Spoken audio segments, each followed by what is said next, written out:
ketika memahami makna alam kubur, alam barzakh, apa yang terbayang oleh dia adalah liang lahat. Walaupun nanti antara alam barzakh dengan liang lahat itu ada hubungan, bagaimana hubungannya Allahu a'lam. Tetapi bukan berarti itulah alam barzakh. Alam barzakh ghaib. Dari kekeliruan itu, ada sebagian orang yang mencoba mencari tahu peristiwa di alam kubur dengan mempergunakan cara-cara untuk melihat dan memahami alam nyata. Ditanamnya tape recorder. Nah, mungkin untuk merekam ya pertanyaan malaikat. Nah, ada yang memasang kamera CCTV. Nah, akibat dari kedangkalan pemahaman seperti itu, tidak sedikit pula orang yang akhirnya mengingkari adanya alam barzakh dengan segala nikmat dan dahsyatnya hukuman yang ada, mengingkari.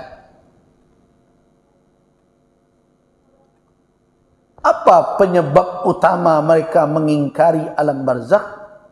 Karena mereka mempersepsikan atau membayangkan alam barzakh seperti alam nyata, alam syahadah yang bisa dilihat dengan.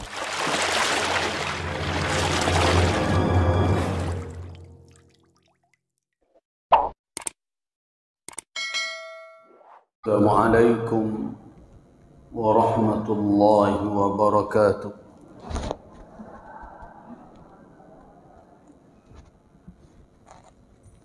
Alhamdulillah alladhi khalaqa kulla shay'in wa ja'ala likulli shay'in qadara fa qada likulli qadarin ajala. فإذا جاء أجلهم لا يستأخرون ساعة ولا يستقدمون. أشهد أن لا إله إلا الله وأشهد أن محمد رسول الله. اللهم صل وسلم على عبدك ورسولك وحبيبك محمد وعلى آله الطاهرين وأصحابه غر الميامين والتابعين وتابع التابعين ومن تبعهم بإحسان إلى يوم الدين. أما بعد، عباد الله، استمعوا لما قاله تبارك وتعالى في محكم تنزيله. أتلوه عليكم. أعوذ بالله من الشيطان الرجيم. ولكل أمة أجل فإذا جاء أجلهم لا يستأخرون ساعة ولا يستقدمون. وقال في آية أخرى: قل لا أملك لنفسي ضرا ولا نفعا إلا ما شاء الله.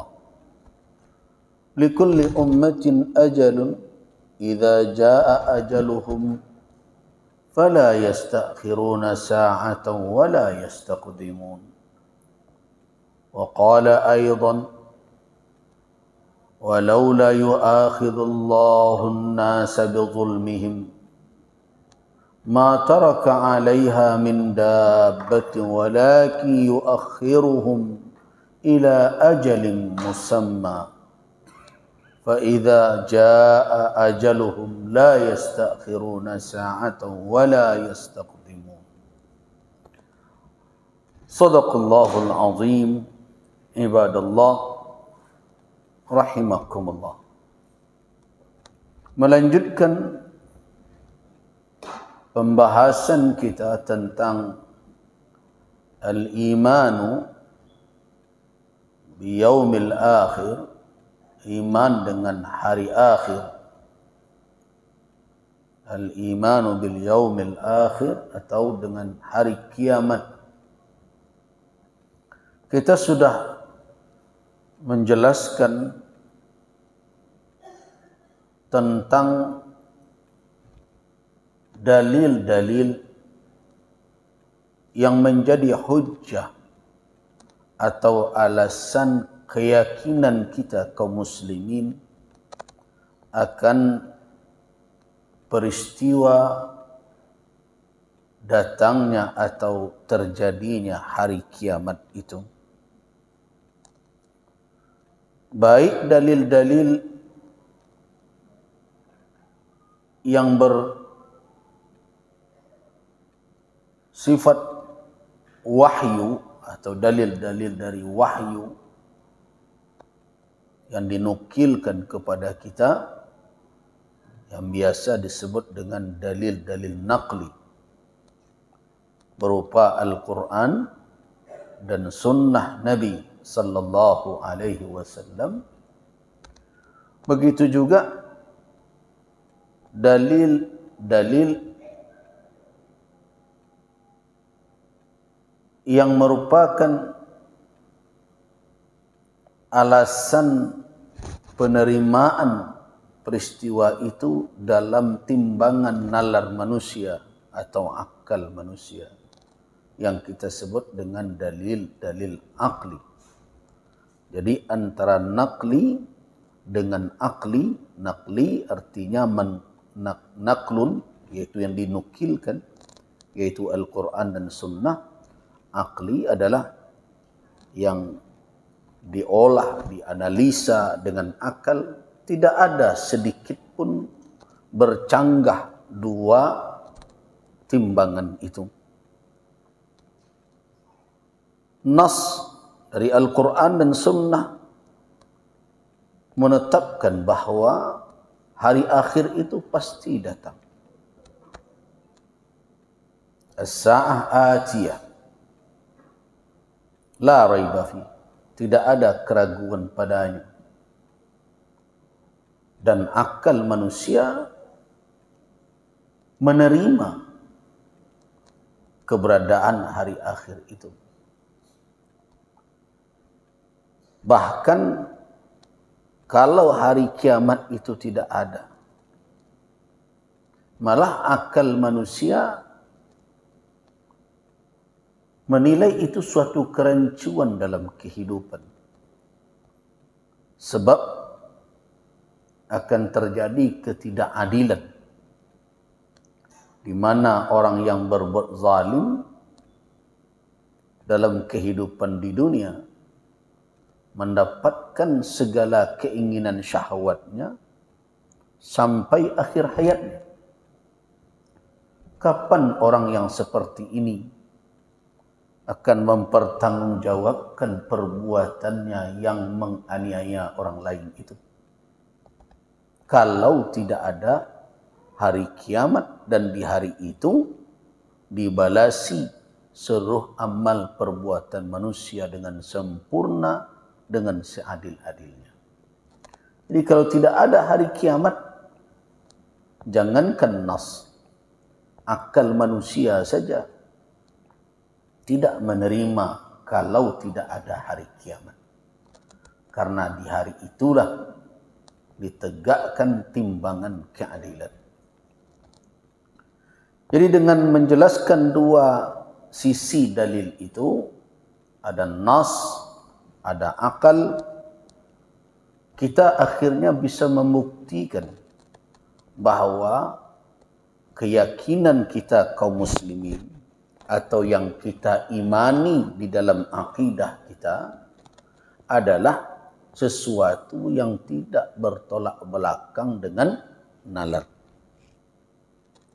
Nah, itulah salah satu keunggulan ajaran agama Islam. Jadi, kalau orang berbicara tentang apa keistimewaan ajaran Islam itu salah satunya adalah dia agama yang tidak ditolak oleh nalar manusia. Akal manusia menerimanya. Jadi kalau ada orang yang menolak ajaran Islam, katanya dia adalah seorang yang rasional, yang cerdas akalnya, tapi dengan kecerdasannya itu dia malah menilai ajaran Islam tidak rasional atau tidak masuk akal. Kalau menurut pandangan saya, orang itu bukanlah orang yang berakal, tetapi orang yang tidak pandai mempergunakan akalnya dengan baik. Sudah akalnya yang terbatas, wahyu pula yang dibantahnya. Itulah yang saya katakan terakhir dalam pembicaraan di sini. Itu adalah orang yang kupiahnya nan sampi, kapalonya nan tarah. Mestinya kupiahnya nan palapang. Gitu. Nah itu pembicaraan kita terakhir. Jadi di dalam ajaran Islam, apa saja ajaran atau petunjuk yang diberikan oleh Allah Subhanahu wa taala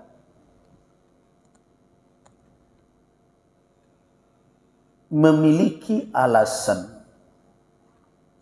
Alasan-alasan itu atau yang disebut dengan hujjah ditunjukkan oleh dalil-dalil, bukan hanya Al-Quran saja.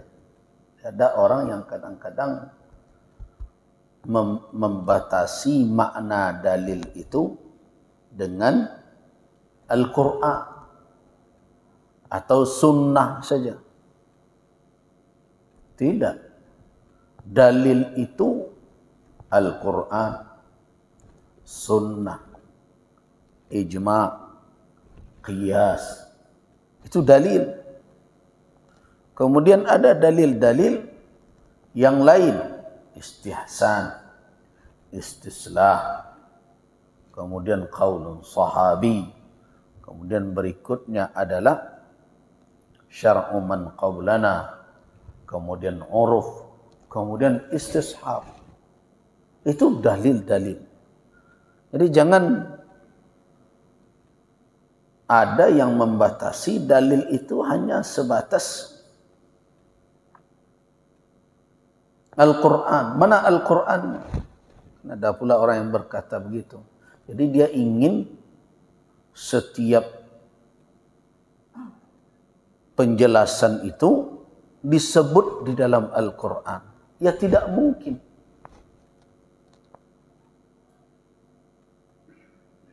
Kalau setiap persoalan sampai akhir zaman mesti tersebut di dalam Al-Quran,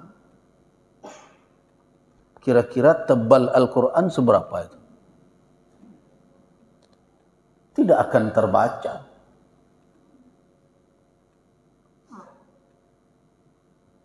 Jadi Al-Quranul Karim menjadi pedoman. Nanti petunjuk, pengamalan, pelaksanaan Al-Quran itu ada di dalam penjelasan Nabi. Sunnah. Al-Quran sudah. Sunnah sudah. Selesaikah sampai di situ? Belum juga. Karena peristiwa demi peristiwa dalam kehidupan ini terjadi silih berganti. Di mana di masa Nabi sallallahu alaihi wasallam bisa jadi belum ada kasus tersebut. Ya, apa contohnya? Sederhana saja. Jual beli online. Ada di masa Nabi. Tidak ada. Internet belum ada. Gadget belum ada. Nah, masa semuanya harus ada enggak Qur'annya? Kalau tersebut dalam Al-Quran online, tidak bertemu. Nah, para ulama tetap mempedomani Al-Quran. Tapi kemana rujukannya? Kepada bai'. Kemana rujukannya? Kepada dain. Kemana rujukannya? Kepada ridha antaradin. Jangan sampai kamu satu sama lain memakan harta secara batil. Nah, ayat-ayat yang terkait dengan itu, apa hubungannya dengan online tadi? Gitu. Nah, muncullah nanti penjelasan dari sunnah tentang salam, tentang istisna, ya. Kemudian berikutnya dari situ ulama memeras lagi nalar mereka, mencari rumusan apa yang menjadi ketentuan-ketentuan yang harus dipatuhi di dalam bermuamalat, dalam berinteraksi di bidang finansial ini. Muncullah rukun, syarat. Nah, dari ketentuan-ketentuan itu nanti diterapkan oleh ulama kepada kasus yang muncul tersebut. Barulah lahir hukum, ini sah, ini tidak sah. Akibatnya ini halal, boleh dipergunakan, ini tidak. Jadi begitu. Jadi jangan dikatakan ulama, ma dalilnya. Koknya jalannya kawak sepanjang itu, lain ngerti, Pak. Jadi jangan dipandang enteng pula kajian yang dilakukan oleh ulama. Itu baru secara ringkas. Bagaimana kalau saya mesti menjelaskan bahwa yang dikatakan dengan bai' wa ahallallahu al-bai'a wa harrama riba. Ulama ketika mencoba menafsirkan ayat itu mengkaji satu sababul nuzul, dikajinya. Yang kedua munasabah ayat antaranya, dikajinya. Kemudian berikutnya yang ketiga, mereka harus ketahui pula ini turunnya di mana, apakah dia Makkiyah atau dia Madaniyah, dan seterusnya. Kemudian berikutnya mereka juga pahami dahulu hadis-hadis yang terkait dengan itu. Hadis tidak asal dicomot juga, dicari lagi ini sahihkah, tidak sahihkah. Nah, terkadang ditemukan petunjuk sunnah ini multi interpretasi, mungkin ini, mungkin itu.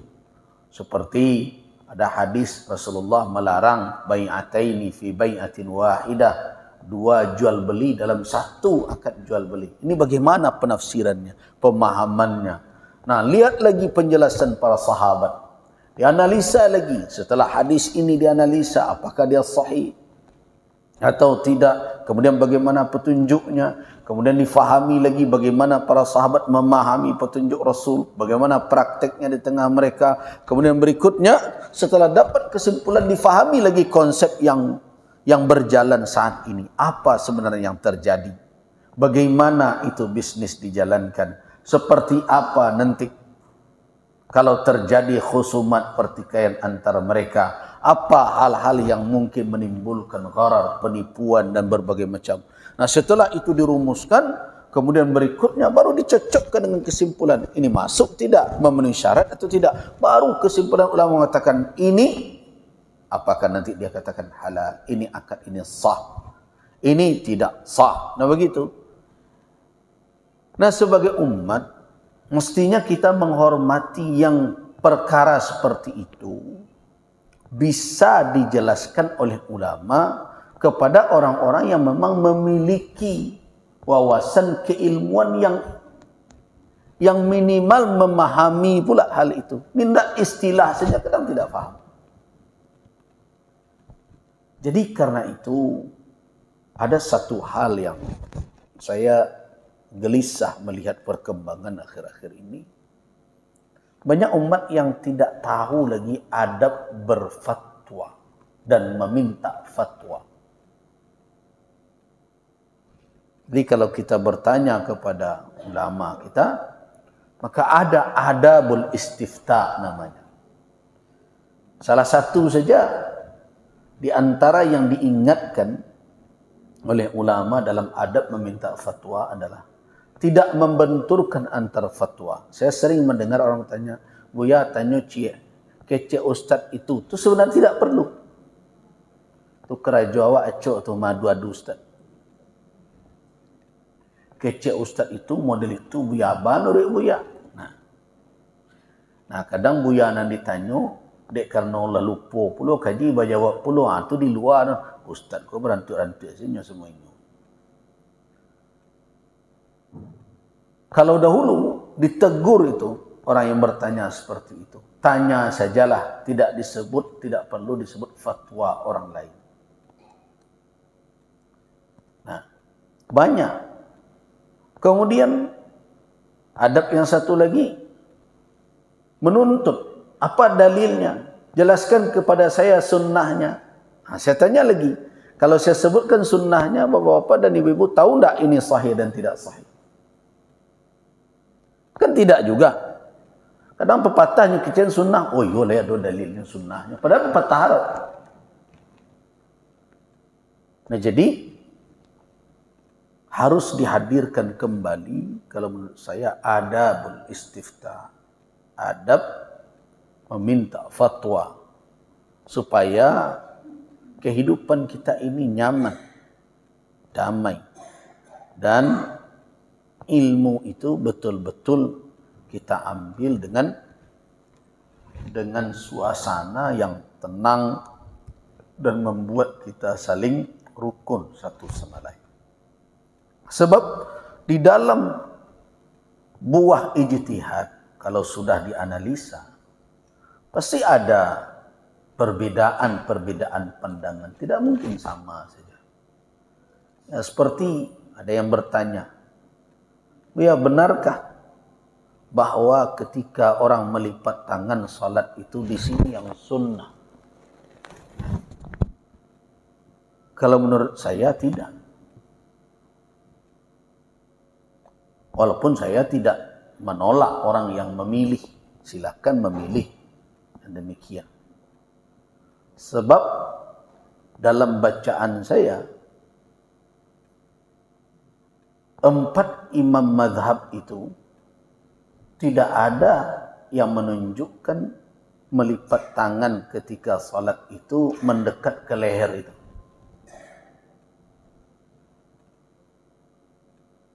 Tidak ada. Bahkan Imam Ahmad bin Hanbal yang merupakan imam ahlul hadis ya, memakruhkan begini ini. Memakruhkannya. Nah terus kenapa ada begitu sekarang? Karena ada orang yang memahami hadis ala sadri.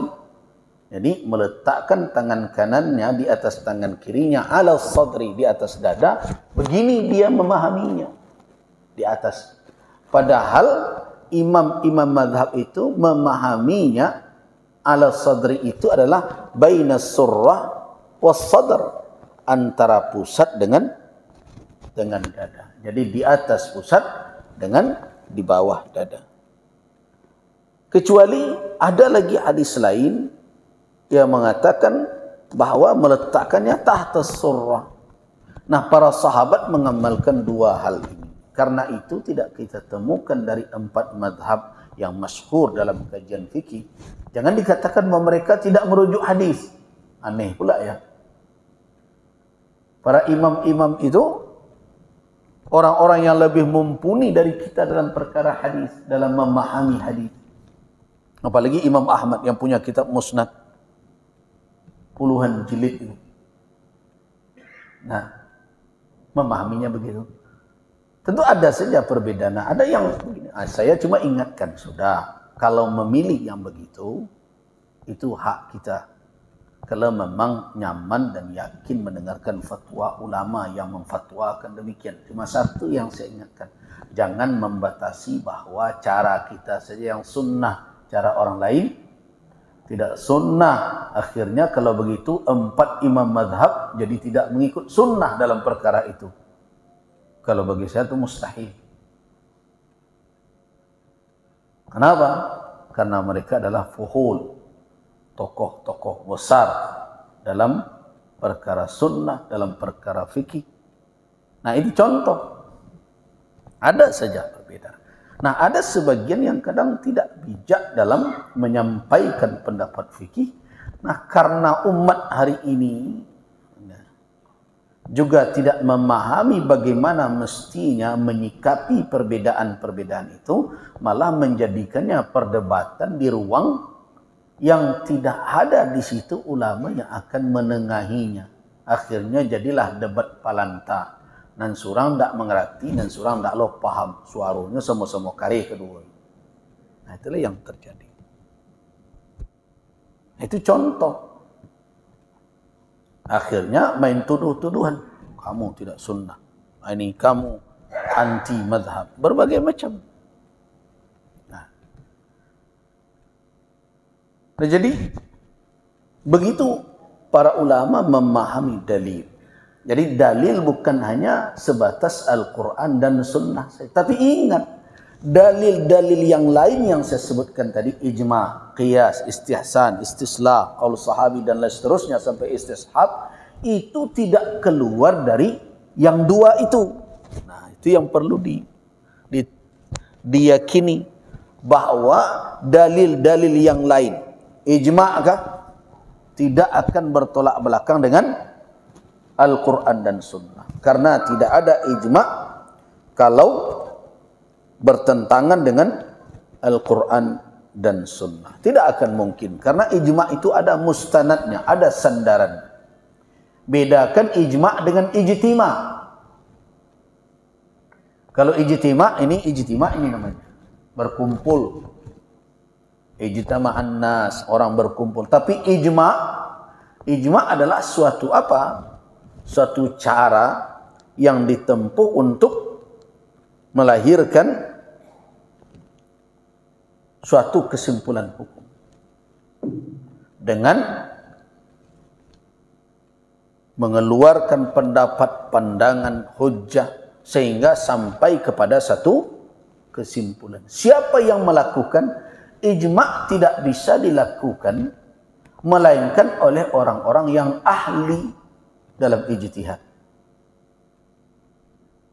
Jadi tidak dinamakan ijma' kalau yang berkumpul itu orang kadang tidak ngerti hukum, tidak ngerti bahasa Arab. Jadi kalau berkumpul yang satu ahli politik, satu ahli ini, satu ahli ini, tidak ngerti dengan sumber ajaran Islam, Al-Quran dan Sunnah. Sepakat mereka. Apakah itu namakan ijma' di dalam hukum Islam? Tidak.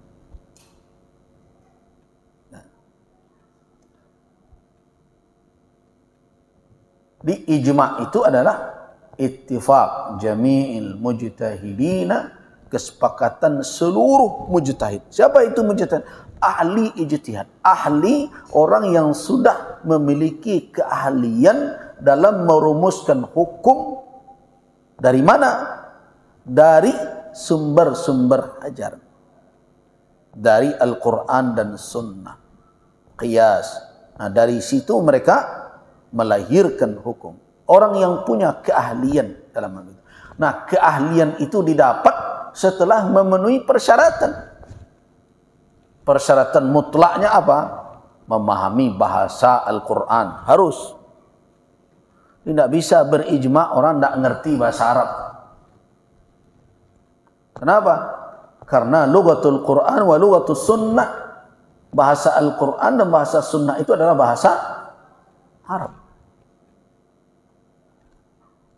Itu kami itu Pak, ya kalau tidak sampai ke situ tidak perlu lo hati tugas apa? Fas'alu ahlal dzikri, bertanya kepada orang yang mengerti dengan Al-Quran, dengan peringatan Allah. Mutlak itu. Dan harus memahami Al-Quranul Karim. Bagaimana menafsirkannya dengan benar. Jangan asal tafsir saja. Kemudian syaratnya memahami sunnah Nabi. Riwayatan wa dirayatan. Sehingga dia tahu ini hadis bisa dijadikan hujjah atau tidak. Kalau bisa, apa madlul, apa petunjuk dari hadis ini. Jadi tidak sederhana begitu. Makanya saya berpesan betul kepada jamaah yang mengaji. Kalau kita tidak memenuhi persyaratan seperti itu, tu kaji kun untuk siap, untuk awak dahulu dan keluarga.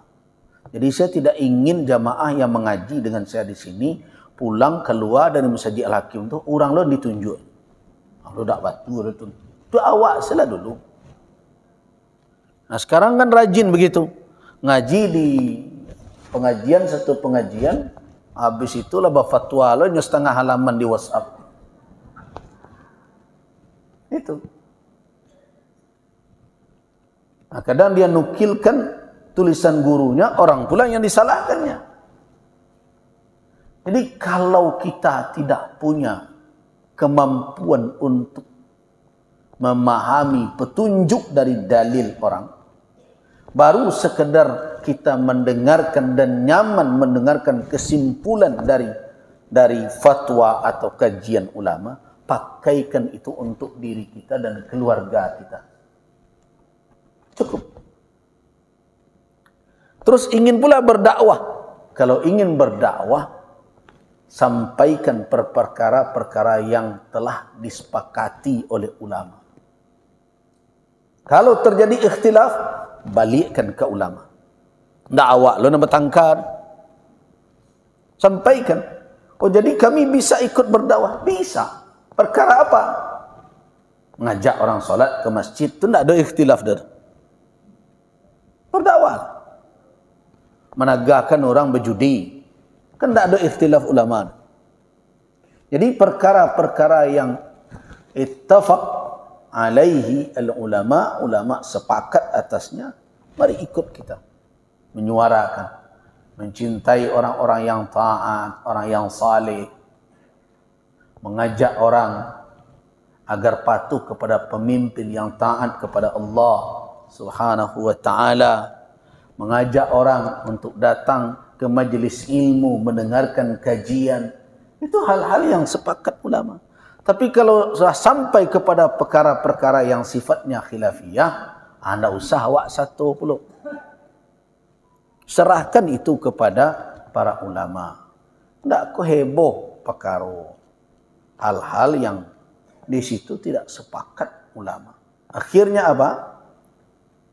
Bukannya semakin terjalin kebersamaan antar umat, tapi malah semakin merenggang. Inilah yang terjadi hari ini. Contoh, setiap kalau sudah tiba Rabiul Awal, sudah berdebat perkara Maulid Nabi bid'ah atau tidak bid'ah. Yang anehnya tidak muncul penjelasan bahwa yang dikatakan Maulid itu antar negeri ke negeri tidak sama. Tidak sama. Saya melihat dahulu cara-cara orang maulid di wilayah Afrika.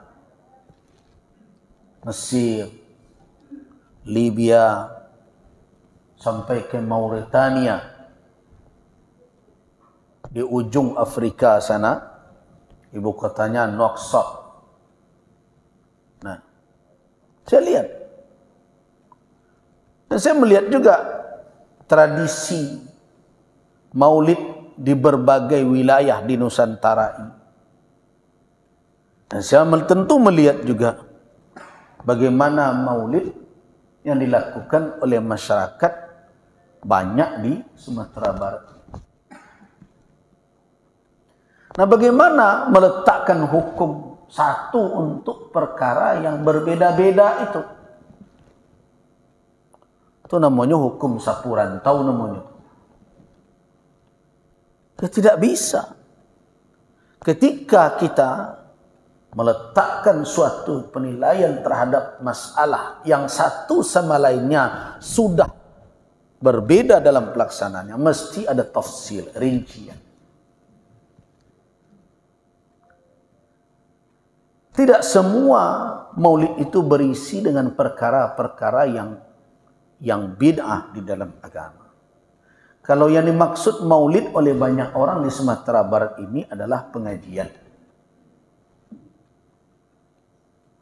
Nah, saya sering juga diundang walaupun banyak tidak sempatnya karena kesempatan. Tapi saya tidak pernah diminta oleh orang untuk membacakan ini, membacakan itu. Paling diundang, Buya, bisa Buya mengisi maulid di tempat kami. Aja, yo ngaji. Bilo Buya bisa saya. Nah mesti tanggal 2 wali, kita. Kemudian apa? Pernah datang, kemudian pengajian, orang sudah tahu cara saya kalau saya datang mengaji, saya pengen datang tuh langsung mengaji. Nah, makanya saya sering katakan, kalau ngaji jambo kok ado sambutnya dulu sebelum memutibu. Kadang-kadang lah habisnya ada sambutan lah mengantuk orang suruh ngecek. Itu beradu juga lupa matu sebab jadinya. Makanya udahlah. Sambutlah dulu sepanjang-panjangnya. Kan kebiasaan awak sadonya satu ngecek pentang ketinggalan. Kebiasaan kita kan begitu. Kalau ada acara dari mulai atas sampai ke bawah bicara semua. Kalau di negara orang tidak, kalau satu pejabat sudah bicara, yang lain sudahlah. Nah, kalau kita enggak, kalau hadir Pak Gubernur, Wali Kota pantang enggak satu. Sudah Pak Wali Kota, camat nak nyelingki lah. Camat lah mengecek li negari. Satu loh, li negari. Nah, RT satu loh. Habis hari itu, abeko tiba di acara dan suananya ngantuk-ngantuk. Nah, sambut menyambut. Nah, karena kebiasaan biasanya dia tahu, akhirnya langsung. Ya seperti ini, kita mengaji, selesai itu. Selesai, bubar. Nah, bagaimana mengatakan itu bid'ah? Yang seperti itu. Apakah hanya karena dinamakan itu? Kemudian ada lagi, kan ada makan-makannya. Makan teragak membawa makan, kini nak bawa makan kan tak banyak. Tidak ada sangkut menyangkutnya dengan itu. Tetapi tidak sedikit pula. Ada pula yang membuat acara dengan berbagai macam keyakinan. Dengan cara-cara zikir tertentu yang mereka fahami itu sebagai, mereka yakini sebagai ibadah. Nah ini yang jadi persoalan.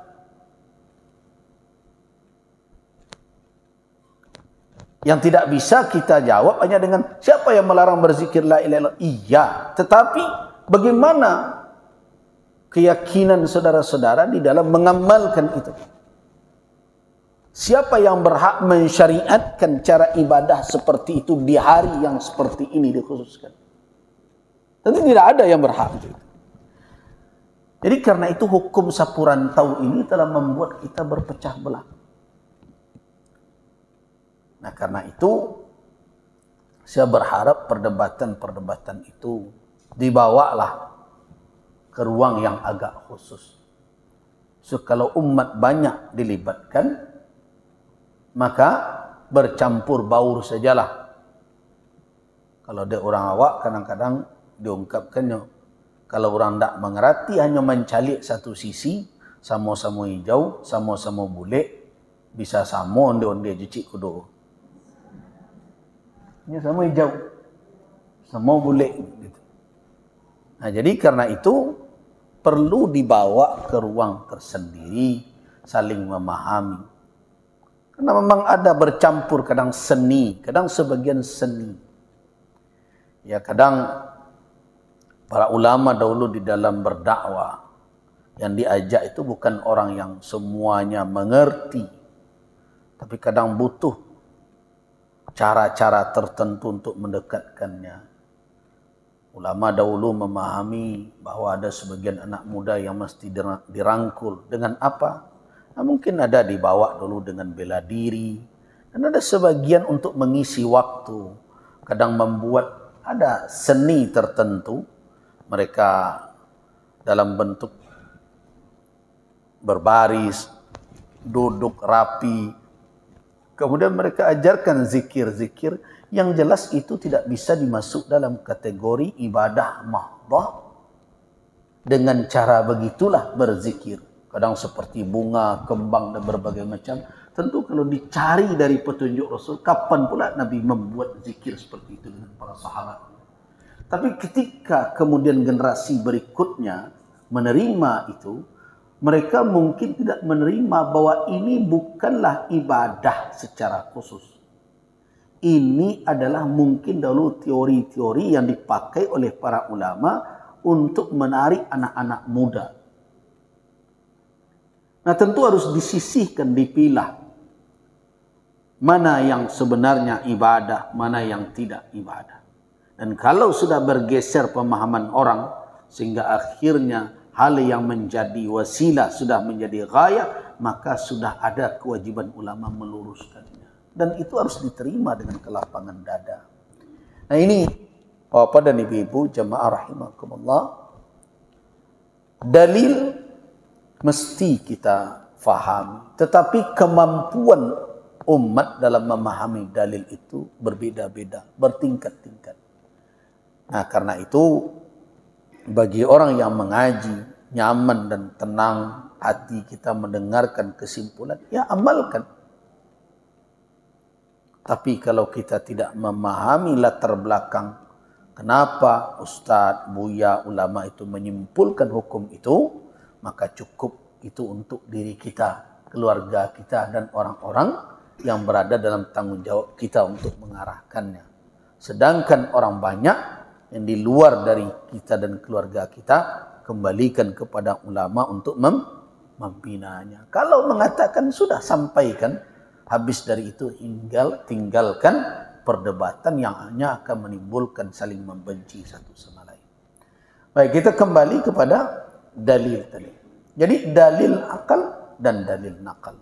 Sudah kita jelaskan tentang wuku', tentang kemungkinan dan kepastian terjadinya hari kiamat. Nakal, wahyu sudah mengisbatkannya, dan akal menerimanya, bahkan menguatkannya. Nah kemudian baru kita melangkah kepada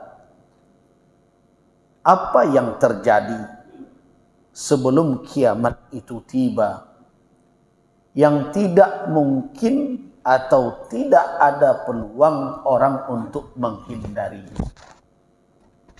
Nah, sebelum kita berbicara tentang hari akhir, yaitu alam barzakh. Nah, kita akan berbicara tentang alam barzakh. Kita juga sering menyebut dengan alam kubur. Sebelum kita berbicara alam barzakh, ada dua perkara yang ingin saya sampaikan dahulu sebagai pondasi kita berkeyakinan. Yang pertama adalah alam barzakh atau alam kubur yang kita sebut itu adalah alam ghaib. Itu dahulu yang perlu kita yakini. Dia bukan alam syahadah, bukan alam nyata yang bisa dijangkau dengan panca indera manusia. Kenapa ini saya tegaskan? Karena tidak sedikit kaum muslimin yang keliru ketika melihat kuburan, dia kira alam barzah di dalam lubang lahat itu.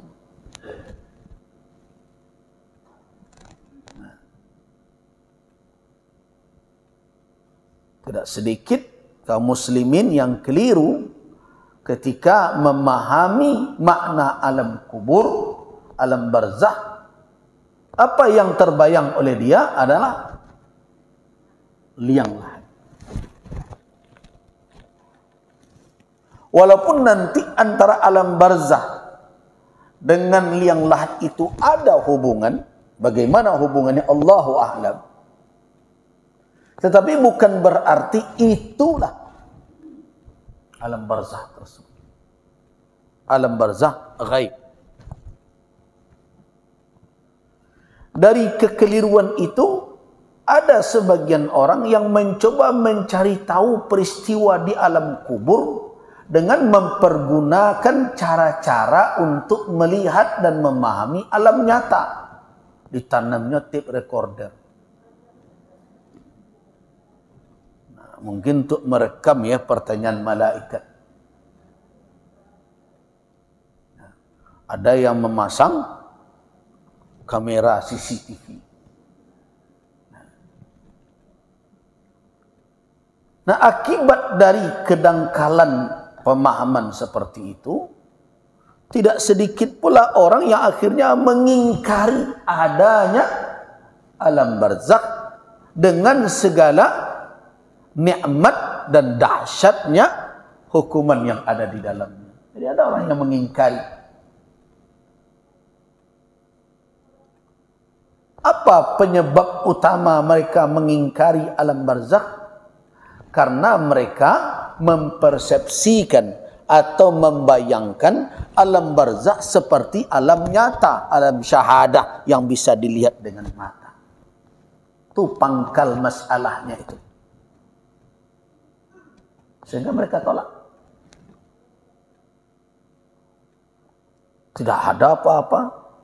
Apalagi kalau sudah perkara yang seperti itu dicoba dianalisa oleh nalar dengan hanya mempergunakan panca indera, maka nalar yang tersesat tadi akan mendorong orang untuk mengingkari. Bagaimana orang didudukkan di tempat yang sempit begitu? Membalik saja tidak bisa.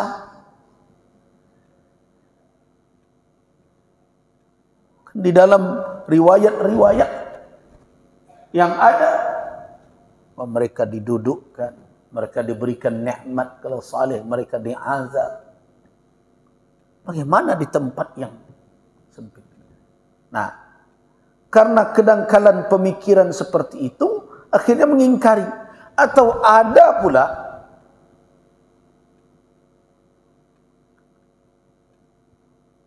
yang berpandangan bahwa yang diazab itu hanya ruhnya saja.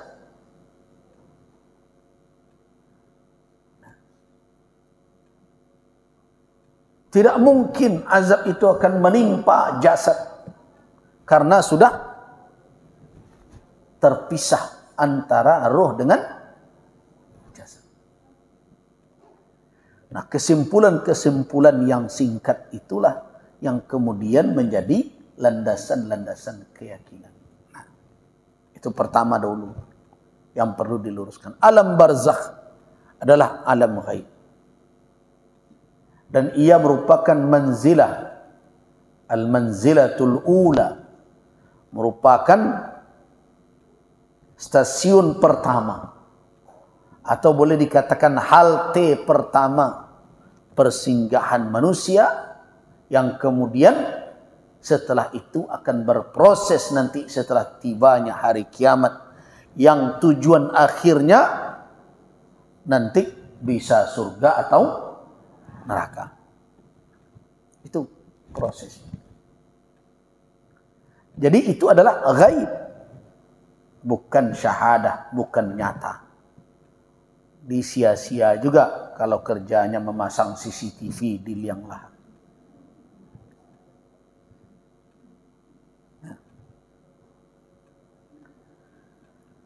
Tapi kenapa ada fakta-fakta yang bertemu? Walaupun tidak semuanya juga benar. Kadang ada cerita, qila wa qal. Ada sebagian yang bertemu fakta-fakta bahwa jasad yang terkubur itu memiliki alamat tanda-tanda bahwa orang yang dikubur itu mendapatkan suatu situasi yang mengerikan, menghitam berbagai macam bentuk rupanya yang mengerikan dan sebagainya. Nah, apakah itu tidak menunjukkan bahwa antara alam kubur di alam nyata, liang lahat, dengan barzakh itu ada hubungan? Iya. Yang perlu diyakini bahwa antara alam barzakh dengan kuburan itu ada hubungan? Iya. Tapi apakah hubungannya seperti hubungan di alam syahadat? Tidak. Oh, jadi hubungan roh dengan jasad itu tidak satu? Tidak. Ada hubungan roh dengan jasad ketika masih di alam rahim. Berbeda antara hubungan roh dengan jasad di alam nyata. Dan berbeda lagi hubungan roh dengan jasad di alam akhirat, di alam barzakh dan nanti di surga dan neraka. Hubungan roh dengan jasad yang sangat sempurna adanya nanti adalah di akhirat. Jadi tidak bisa disamakan hubungan roh dengan jasad di alam rahim berbeda dengan hubungan ruh dengan jasad di alam syahadah, di alam nyata. Apa contohnya? Di alam rahim, manusia hanya mendapatkan suplai makanan dari ibunya melalui tali pusarnya. Kalau kini awak sambung tali pusar awak, je ibu awak, lai bertahan nyawa di badan awak? Tidak.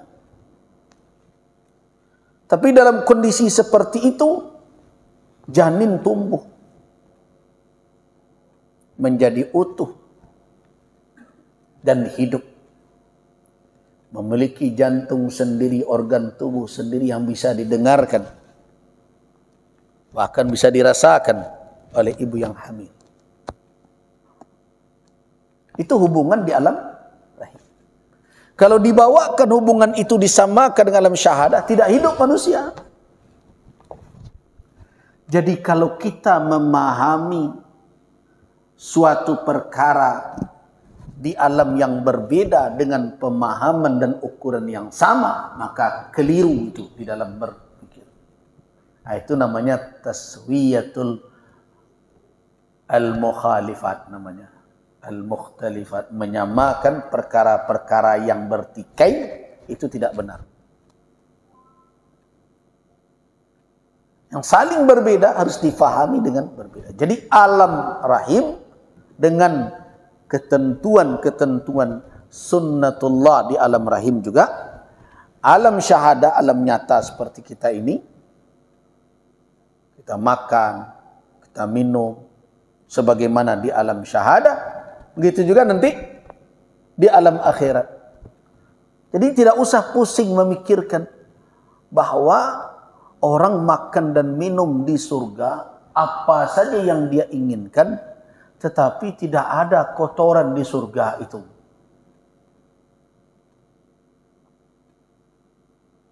Oh, jadi itu tidak ada toilet umum situ, tidak. Nah, orang yang berpikir surga dengan konsep alam nyata jadi bingung. Lalu cara makan tapi tidak ada buang air. Ya karena kita berpikir surga itu seperti dunia. Nah, ini yang ingin saya ingatkan. Surga dengan aturan surga. Dunia dengan sunnatullah di dunia.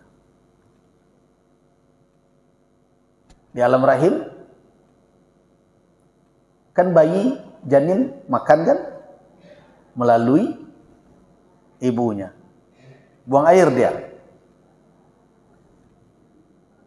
Nah, kenapa rumit betul? Memang masing-masing alam memiliki aturan dan ketentuannya. Allah Al-Khallaqul Alim. Allah yang Maha Pencipta, yang Maha tahu dengan itu semua. Ia bisa ciptakan apa saja yang Dia inginkan. Nah, begitu kita memahami dahulu tentang konsep keimanan tentang alam akhirat. Itu yang pertama. Yang kedua, orang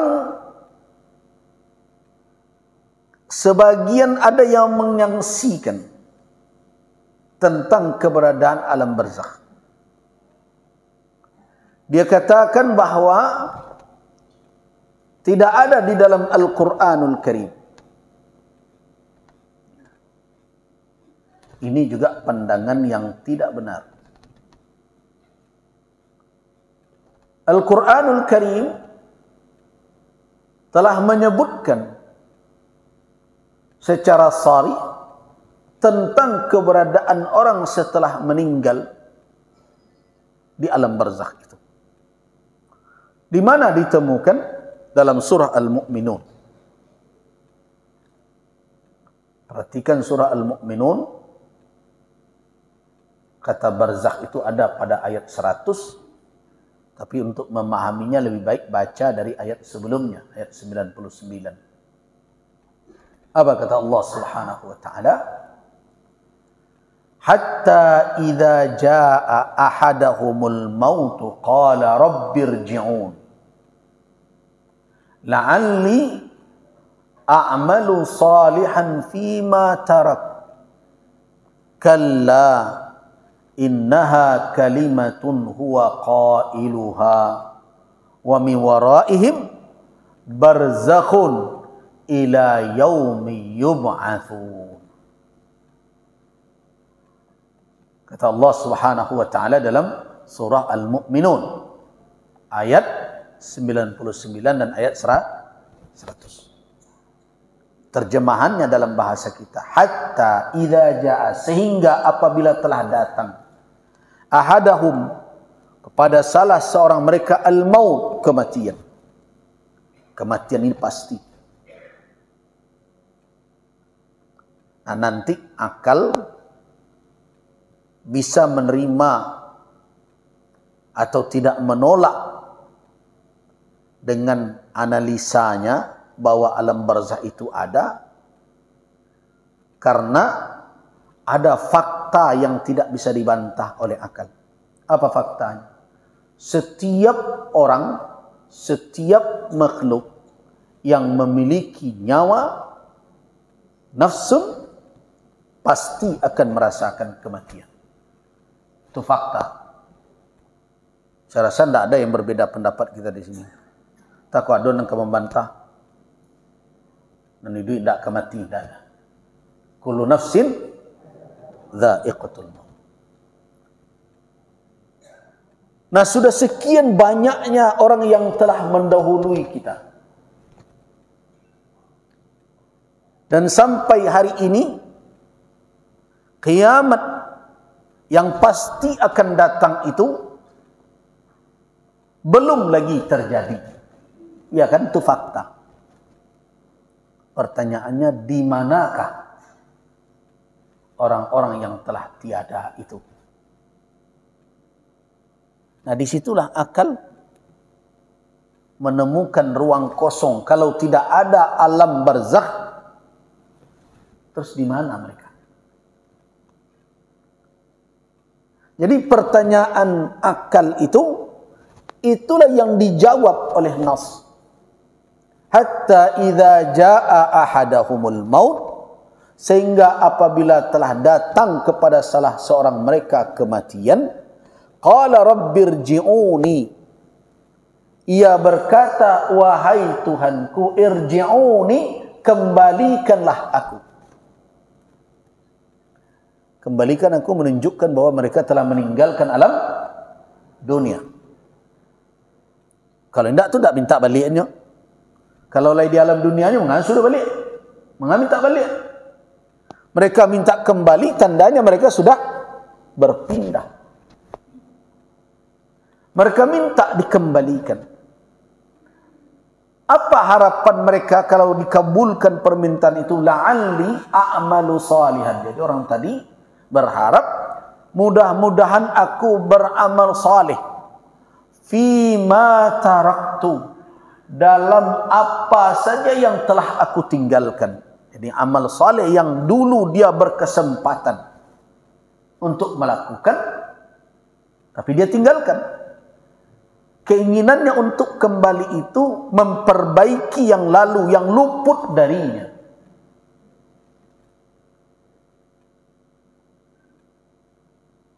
Jadi karena itu saya berpesan kepada kita semua, mumpung kesempatan masih ada, jangan sia-siakan untuk menggunakannya beramal saleh. Bisa jadi sekian banyak orang yang telah tiada hari ini memohon dengan permohonan seperti ini kepada Allah, kembalikanlah aku. Awak lagi di siku jo kini ga. Kita masih di dunia. Allah beritahukan kepada kita bahwa ada orang-orang, dan mungkin sekian banyak, pasti tidak seorang, para pengikut Fir'aun, pengikut Namrud, orang-orang yang zalim. Mereka menghibah, bermohon kepada Rabbul Alamin agar bisa dikembalikan di dunia, ke dunia, untuk memperbaiki kelalaian masa lalu mereka, agar mereka bisa mengamalkan amalan saleh yang dahulu mereka tinggalkan. Tapi kesempatan mereka tidak ada. Nah, kita masih hendak jo ke solat pikir-pikir je lah. Hendak jo nak beramal, ranuang-ranuangkanlah. Ketika meminta seperti itu, apa jawaban yang mereka dapatkan? Kalla. Kalla itu adalah nafian, menafikan, menidakkan, abadan, selamanya. Karena itu diartikan dalam bahasa Indonesia dengan sekali-kali, bukan sekali-sekali. Ini berbeda. Sekali-kali tidak, artinya tidak sama sekali itu.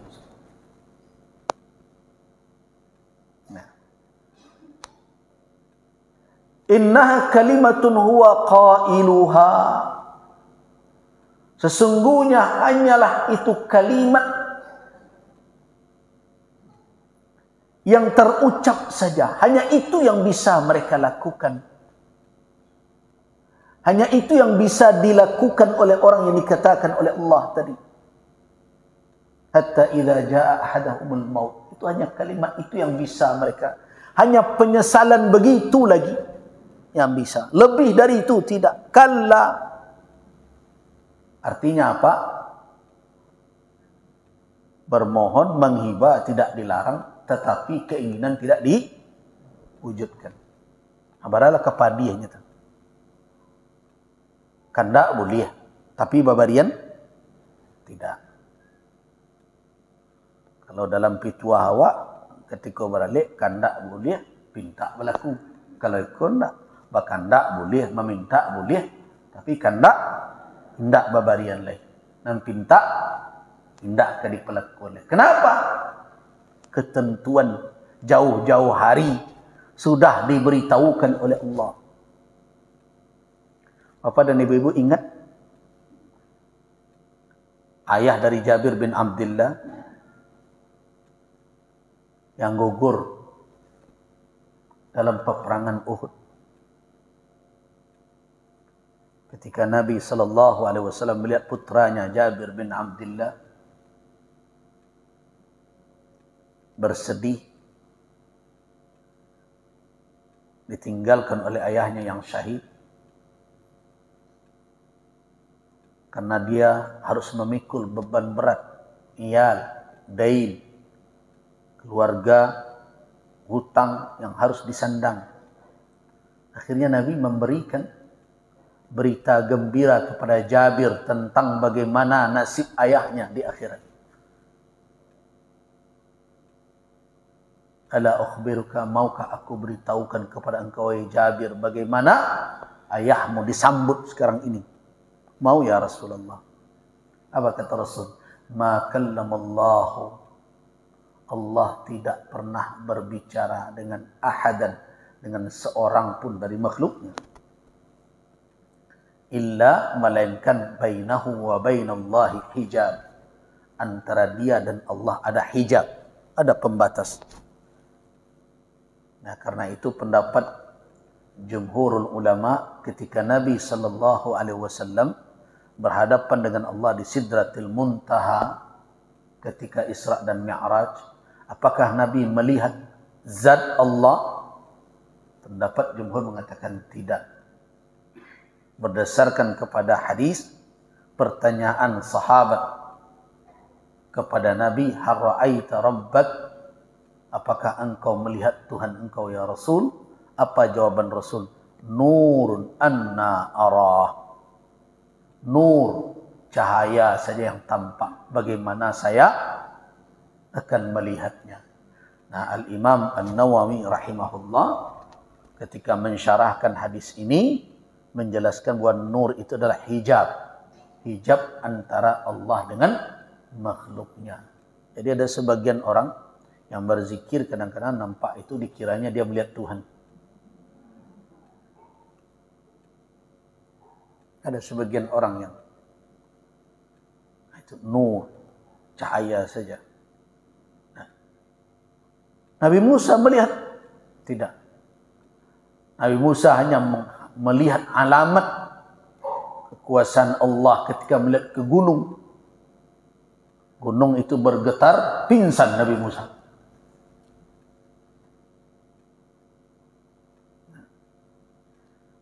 Nah, itu manusia dalam keadaan hidup.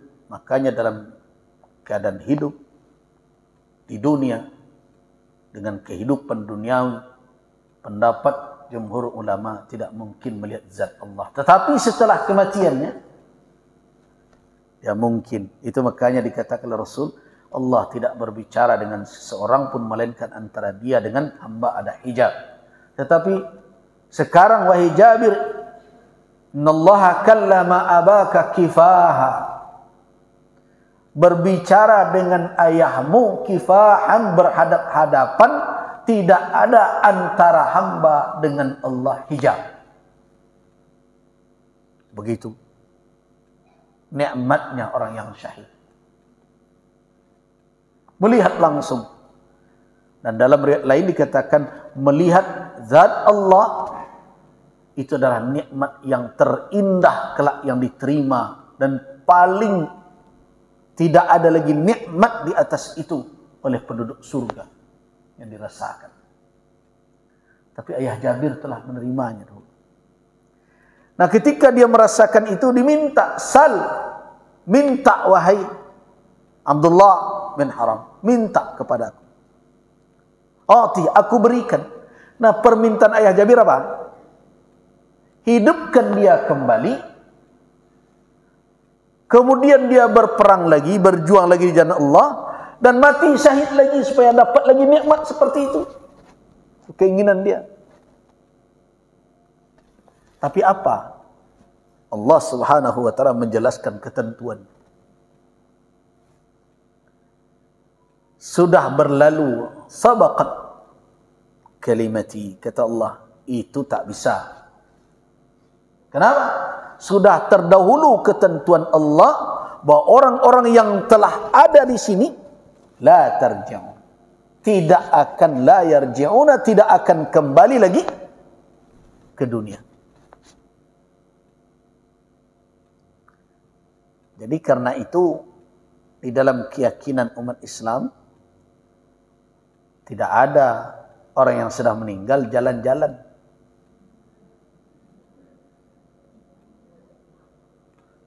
Nah, itu kok ada orang yakin ada roh gentayangan? Nah, karena dia berakidah sinetron.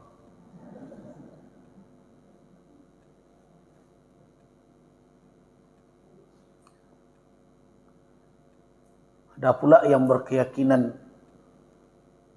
jadi harimau lah, jadi inilah. Apalagi kalau banyaknya mengamalkan capak-capak baru dulu, berlubang kuburnya. Nah, si anu jadi harimau mati, kuburnya berlubang. Ada orang mengatakan, "You nampak deh kami, Pak." Ya nampak belum tentunya. Kalau kita fahami dari nas-nas tersebut, baik salih maupun talih, orang salih kah, orang calih kah, kedua-duanya tidak punya kesempatan lagi. Ayah Jabir salih, syahid, tidak punya kesempatan. Ini orang ini yang di dalam surat Al-Mu'minun, orang yang durhaka kepada Allah, minta kembali, Rabbirji'un, kembalikan aku ya Tuhanku, la'alli a'malu salihan fima taraktu, barangkali aku bisa beramal salih dalam hal-hal, dalam apa saja yang dahulu pernah aku tinggalkan. Apa jawaban Allah? Kalla. Jawaban Allah apa? Kalla. Sekali-kali tidak. Artinya sama sekali tidak mungkin. Innaha kalimatun huwa qailuha. Sesungguhnya itu hanyalah kalimat yang terucap, yang dia ucapkan. Sebatas itu yang bisa dia lakukan. Tapi wujudnya tidak akan bisa. Kandaknya tidak diberi. Pintanya tidak berlaku. Kenapa? Wa min waraihim. Di belakang mereka itu artinya di hadapan mereka ke sana. Di belakang artinya di belakang kematian mereka. Kelanjutan dari proses setelah mati itu apa? Apa kelanjutan? Berhenti ke di situ? Tidak berhenti. Di kematian itu bukanlah suatu akhir. Ada di belakang kematian itu yang menurut, yang harus dilalui. Itu min waraihim. Kalau ibarat berjalan tentu di depan. Kalau ibarat peristiwa tentu yang mengikuti. Min waraihim, di belakang mereka. Di belakang mereka apa maknanya? Yang menunggu mereka dalam proses selanjutnya apa? Barzakhun. Nah, ini muncul kata barzakh. Ada barzakh yang mereka mesti huni. Sampai kapan? Ila yaumi yub'atsun, sampai hari mereka dibangkit. Sampai hari kiamat tiba. Nah, disinilah terjawab pertanyaan dari nalar tadi. Orang meninggal, kiamat belum datang, kira-kira dia di mana? Nah, dengan demikian berarti nas Al-Quran mengisbatkan, menetapkan adanya barzakh. Nah, sunnah Nabi, mungkin tidak sempat kita bahas siang ini. Sunnah Nabi tentang barzakh sangat banyak. Datang dalam bentuk apa? Bayan. Menjelaskan. Bayan dalam bentuk apa? Ta'kid. Yang pertama, menguatkan apa yang telah diisbatkan, ditetapkan oleh nas Al-Quran, bahwa ada barzakh. Dan kemudian juga memberikan rincian bahwa di barzakh itu ada naimnya, nikmatnya, ada azabnya. Jadi karena itu, keyakinan kaum muslimin tentang barzakh atau alam kubur dalam makna gaib itu berlandaskan kepada dalil syarak Al-Quran dan Sunnah, ijma' umat, para ulama, dan kemudian akal manusia menerimanya, bahkan menguatkannya. Pertanyaan akal terjawab oleh nas. Dengan demikian, apa yang akan dikeragui lagi tentang akidah kita, bahwa setelah kematian manusia akan berada di dalam barzakh. Apa makna barzakh? Kata barzakh,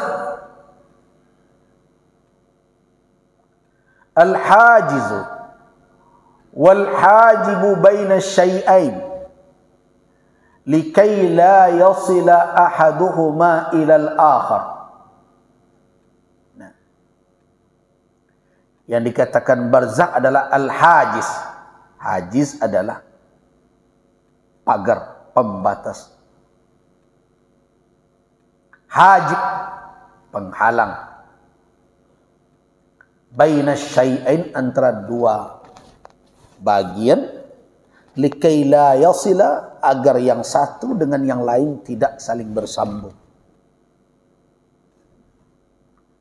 Ya, salah satu misalnya di dalam ayat lain, kalau kita bicara barzakh, siapa yang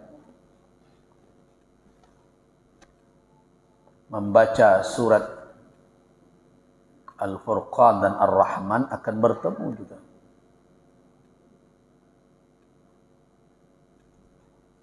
Dalam surat Al-Furqan, wa huwa alladhi marajal bahraini hadha azbun furatun wa hadha milhun ujajun wa ja'ala bainahuma barzakhan wa hijran mahjura. Dialah yang membiarkan dua lautan mengalir berdampingan. Yang satu tawar, yang lain lagi asin lagi pahit. Antara keduanya ada barzakhun. Apa makna barzakh? Pembatas, dinding yang menghalangi. Dalam surat Ar-Rahman juga kita temukan dalam ayat 19 dan 20, marajal bahraini yaltaqiyan bainahuma barzakhun la yabghiyan. Barzakh. Jadi apa makna barzakh? Hajiz. Hajib, pembatas, pendinding yang tidak bisa ditembus, agar satu sama lain tidak bisa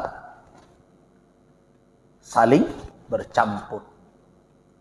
Nah, berarti orang yang telah berpindah dari alam syahadah akan terhambat untuk kembali ke alam syahadah ini. Nah, itulah barzakh. Kenapa mereka berada di situ? Menunggu. Menunggu apa? Proses berikutnya. Proses berikutnya. Apa itu proses berikutnya? Al-Ba'ats. Hari berbangkit tiba.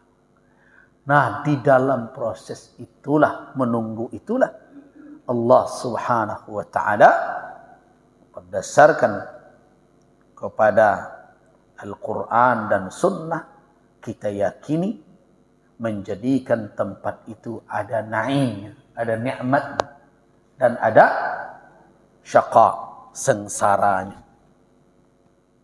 Nah, itulah barzakh. Nikmat dan sengsara di alam itu diikat oleh Allah dengan apa? Dengan kondisi manusia di dunia, kesalehan dan kecalihannya. Yang saleh akan mendapatkan nikmat, dan calih akan mendapatkan sengsara. Nah, jadi pada pagi hari ini kita sudah jelaskan landasan tentang keberadaan alam barzakh dari Al-Quranul Karim.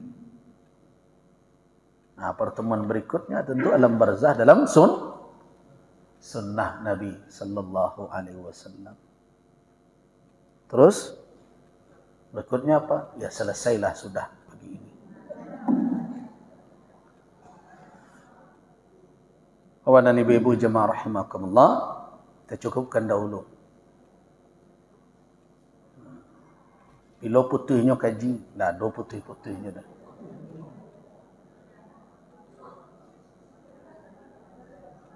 Mudah-mudahan